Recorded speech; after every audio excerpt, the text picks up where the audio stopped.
So eto na nga, mga kachika, habang akala ng iba, regular lang na ikot ng diplomasya, biglang naging main event pala ang pagho-host ng Pilipinas sa ASEAN 2026. Base sa mga lumabas na ulat, hindi lang basta upuan at handshake ang usapan dito, parang reset button daw ito para sa administrasyon ni Ferdinand Marcos Jr. Opisyal na kinuha ng Pilipinas ang pagiging ASEAN Chair noong January 1, 2026, matapos umatras ang Myanmar sa turn nila. Ayon sa Department of Foreign Affairs, may theme na agad, Navigating Our Future Together, at umiikot ang buong taon sa tatlong P, Peace, Prosperity, at People. Sa Peace and Security, tutok ang gobyerno sa maritime security at sa matagal nang hinihintay na Code of Conduct sa South China Sea. Sa prosperity naman, malaking taya ang ASEAN Digital Economy Framework Agreement na target magbukas ng Unified Digital Market na sinasabing pwedeng umabot sa 2 trilyong dolyar pagsapit ng 2030. At sa people empowerment, binibigyang diin ang pamilya, kabataan, at pati ang tinatawag na silver economy o ang tumatandang populasyon. Napansin din ng mga observers na may special focus ang Malacanang sa Bangsamoro Autonomous Region in Muslim Mindanao. Sa isang interagency meeting noong February 2, mismong ang Pangulo raw ang nag-utos na iangat ang BRMM bilang bahagi ng regional strategy. Ang plano, ayon sa official statements, ay i-integrate ito sa BIMP-IAGA para maipakita ang Mindanao hindi bilang conflict zone kundi bilang potensyal na investment hub, lalo na sa clean logistics at sustainable value chains na konektado sa mga kalapit na Islamic economies. Sa tech side naman, todo push ang Pilipinas sa usaping AI governance. Base sa mga pahayag ng ICT leadership, isinusulong ang ideya ng isang ASEAN AI Act, inspired ng EU model pero iniangkop sa realidad ng developing economies.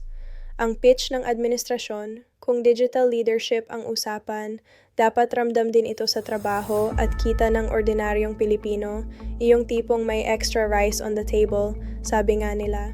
Pero dito na pumapasok ang mas usap-usapang bahagi. Napansin ng netizens at business groups na may kasabay na reputational pressure ang hosting. Ayon sa mga pahayag ng ilang business leaders, kabilang si Joey Concepcion ng ASEAN Back, may pag-asa raw na ang 2026 ay makatulong para ma-shed ang anino ng $1.76 billion flood control corruption scandal. Dito nagsimula ang mga tanong online kung sapat ba ang isang matagumpay na summit para maibsan ang pangamba ng foreign investors. Andyan din ang Myanmar issue, elephant in the room kumbaga. Dahil sa kaguluhan doon, napunta sa Pilipinas ang chairmanship at kasama nito ang responsibilidad na pamahalaan ang internal security fissures ng ASEAN, isang problemang ilang taon nang walang malinaw na solusyon. Sa labas naman ng mesa, may China tightrope din. Habang itinutulak ng Pilipinas ang legally binding na Code of Conduct, may kontra-proposal mula sa Beijing na limitahan ang military drills kasama ang non-ASEAN countries. Kung pagbabasehan ang timeline, malinaw na delikado ang balancing act.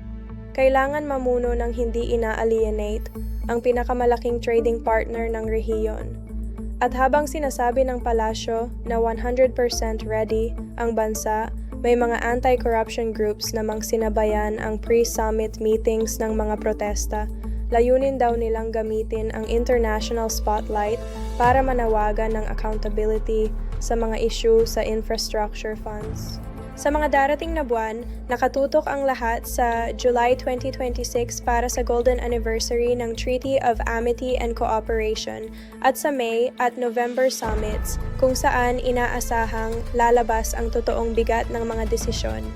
Kaya bago tayo magtapos, mga ka-opinyon online, paki-like, share at follow muna ang Opinyon Online. At ngayon, tanong ko sa inyo, ito ba ay simpleng diplomatic hosting lang o may mas malalim na dahilan kung bakit ganito kainit ang mata ng publiko sa ASEAN 2026? Ano sa tingin mo?